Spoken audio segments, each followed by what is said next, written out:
Far Cry 4 is a sequel to what was one of my favourite first-person shooters of last generation, and like its big brother, it has the teeth and attitude to make it an instant hit. This time around you are RJ Gale, who on request of his mother's dying wishes is on a mission to return her ashes to her homeland of Kyrat.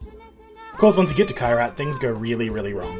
Monkey gets gunned down and you meet the villain and show stealer, Pagan Min, voiced amazingly by Troy Baker. Because, of course it's Troy Baker, he's in freaking everything. You and I gonna tear shit up! Pagan Min's flamboyant nature mixed with psychotic tendencies makes him a perfect Far Cry villain, and he sits up there with Voss when it comes to video game villains in general. Though he is not in the game much, when he's on screen it's always a treat, and unlike Voss, he is indeed the main antagonist as the king of Kyrat, and will chime in from time to time to update you on things in his own charming way. But you'll be pleased to know I had the chef executed for his incompetence.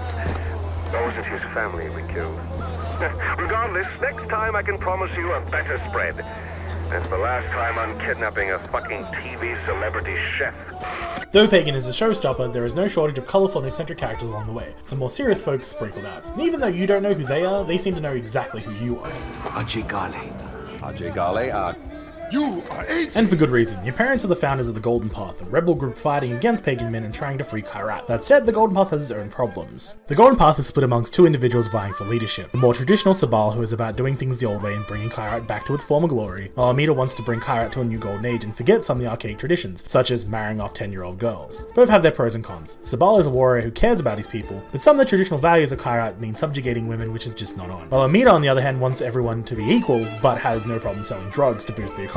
Though the story's not the greatest, it's a damn sight better than Far Cry 3 and the Jason Brody story on Rook Island. There's enough grey mixed in with the black and white to actually make some of the choices quite difficult at times, but the choices have to be made as it progresses the story. Where the game excels at is the same satisfying gameplay from Far Cry 3, except it's been turned up to 11, and there's a Velociraptor next to you, and he's shredding on a guitar, on top of a volcano that's spewing lightning. It's pretty wicked. Okay, it's not that rad, but it's still pretty damn close. The gunplay still feels great, and the satisfying bow and arrow is back from Far Cry 3.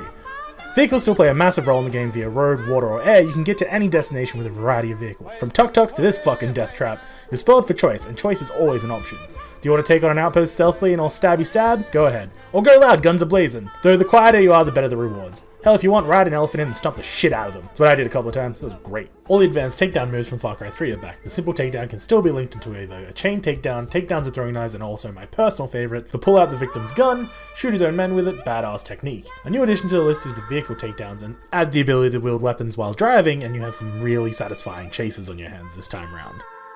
The wingsuit makes a triumphant return this time around with the ability to get it early, so unlike Far Cry 3, it feels like it's finally being utilized. And so it should. Kyrat being set close to the Himalayas means there is a lot of verticality when it comes to exploration. With the help of a handy grappling hook and enough grappling points, you'll be finding yourself climbing up mountains and flinging yourself off of cliffs to get from point A to point B on the reg, and goddamn is it fun.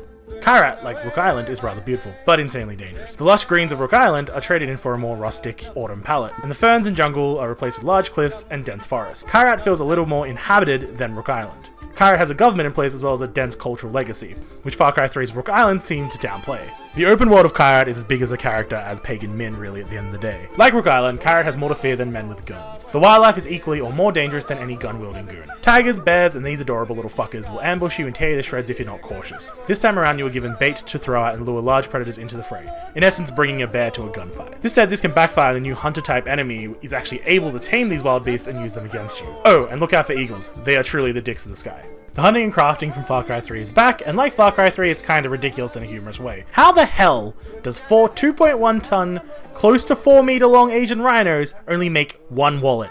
That shit's just wasteful.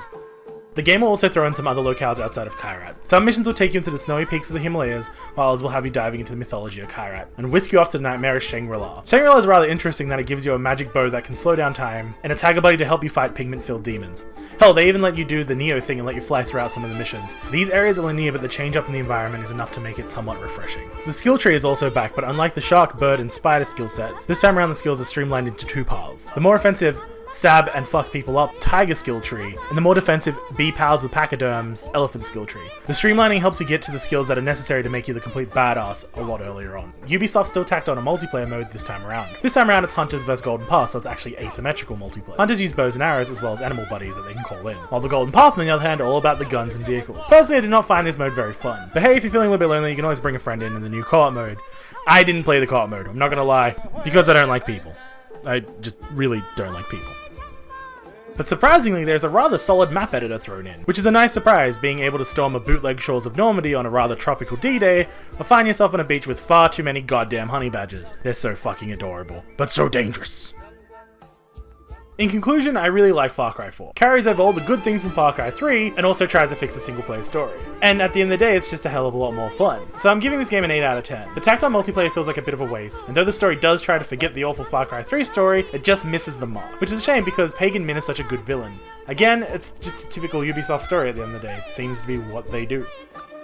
Though I found the game good, I think this is the final time that Far Cry can stick this close to the same formula. We've moved into a new generation, which should mean new big ideas, not playing it safe and rinse and repeating the same game. The only way another Far Cry game can be this close to Far Cry 3 is if it's set in North Korea. And everyone is now a goddamn dinosaur.